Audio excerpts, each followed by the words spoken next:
Good morning, guys. How are you? I'm here on a service call. It's a 4-ton water source heat pump. Now the problem I'm having here is that I'm not getting enough water to my condenser. Now normally on these units, on most units, you want to have 3 GPMs per ton. I need to have 12 GPMs. Now I do not have a flow meter to check the GPMs, but I know that I'm starving for water. How do I know that? Well, if I take a temperature reading from the supply and the return, I should have more or less 10 degrees differential. At this time, I'm having 20 degrees differential, which is telling me that I'm starving for water. Now, if I had no differential, normally in most cases, I would have no heat transfer, and that will normally indicate that I have a dirty condenser, which needs to be chemically cleaned, flushed with chemicals. So right now, I'm here, and I want to actually explain something to you guys.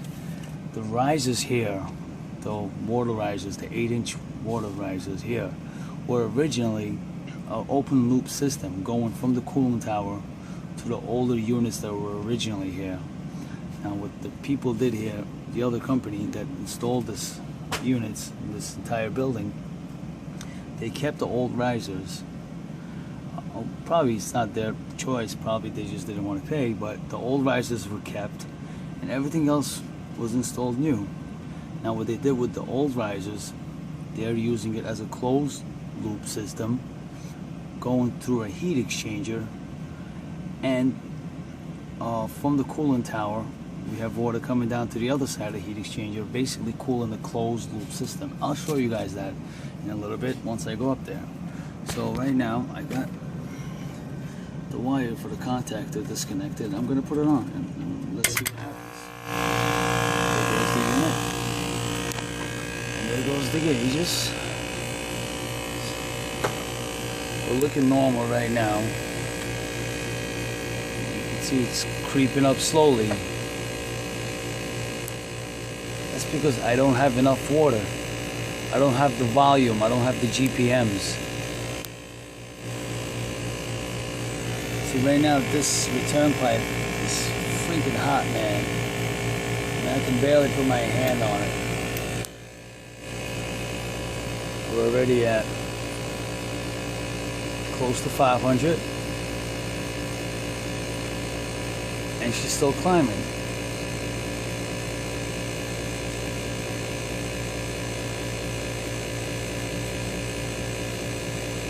And going higher. So what I'm going to do, I'm going to disconnect it again for now, so that I don't have to wait. Okay, so that's that. So we know we have an issue. Now I pulled the strainer already, which is right there. I did a PM here 2 days ago. Everything was running fine. Now, I have a big issue in this building. I keep getting some type of a restriction, and I'll show you what's coming out of these pipes. Actually, let me go get it, and I'll show it to you guys. So, this is what's coming out of those pipes. I happen to collect some of it, so you can see. This, I mean, the chemical right now, chemical guy who's treating the water, you know, this is what's happening because, you know, the chemical is doing its job. It's getting, you know, pretty much scaled up pipe. All this scaled up shit that is on the pipes from, you know, existing open loop cooling tower pipes. You know, it's 35 years old, man. 35-year-old pipes. And this is what's coming, you know. I guess they didn't have good chemical treatment back then, and now, you know, the chemical treatment is doing its job, and it's getting all this shit off the pipes. And a lot of the shit's stuck in elbows. Actually, I had a problem here. This is the 3rd floor. See that elbow right there? We had to take this thing apart. I had that elbow full of shit, and there was no supply on the 3rd floor. So this is what's happening here. So what I'm going to do now, I'm going to go back upstairs, and and I'll probably have to flush it a little bit with nitrogen. I mean, it's not the normal thing to do, but it's the only thing I can do right now. I've done that already a few times here.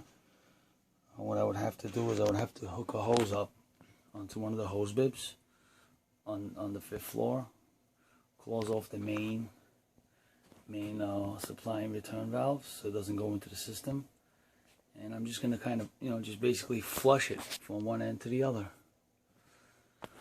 Alright, so let me get back up there, and I'll show you guys the heat exchanger also, and the coolant tower. I'll go up there and actually, what I decided to do, I'm going to pull the strainer again. I mean, I did pull it, but because of all this shit being backed up here, I gotta do it again, just to make sure. Process of elimination. The next thing I'm going to do is I want to check that actuator. I know that's good. I did check it when I was doing the PM here 2 days ago, but you never know. But I am getting water, so I know that it is working, and I've had this problem all over this building, same issue. But I will check it. I have to check it just to confirm everything. And so I'm gonna go ahead and pull the strainer and then see what happens. So guys, this is what I was talking about. We have a closed loop condenser, supply and return, which basically goes in, comes out of the pump, goes to the building, which is goes to the building. Okay, comes back, and it goes to this heat exchanger plate right here. Okay, we have one side that's the closed loop on the heat exchanger, and then we have the other side, which is the coolant tower that comes through of the heat exchanger. So what the coolant tower water basically will do is cool the condenser water loop, and then it just basically gets back recycled or circulated back into the building.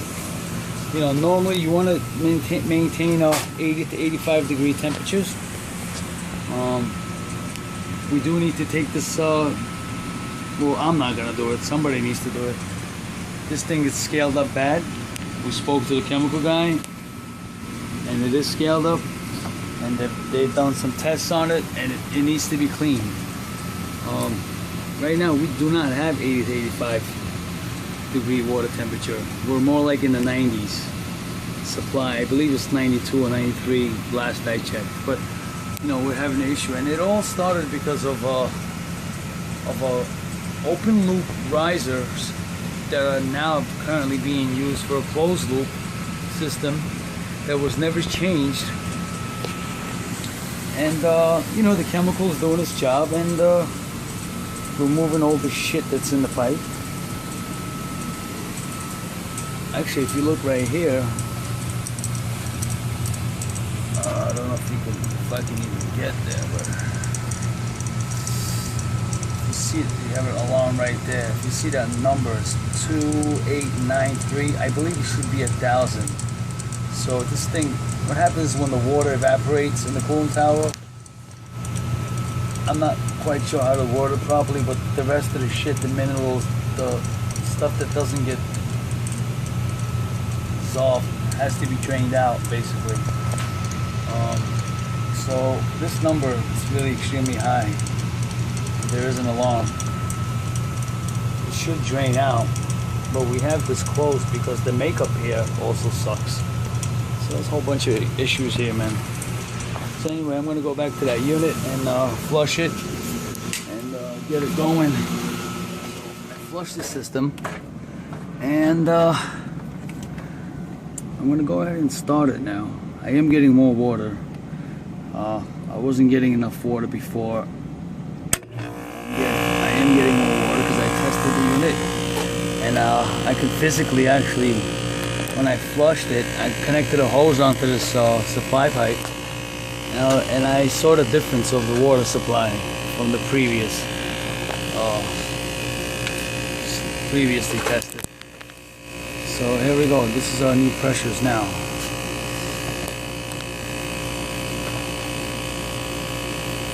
They're looking a hell of a lot better. And if you can remember, this thing was climbing little by little by little, and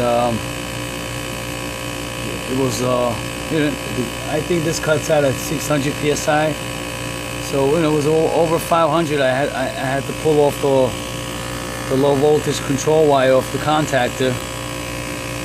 So, but now we're staying steady.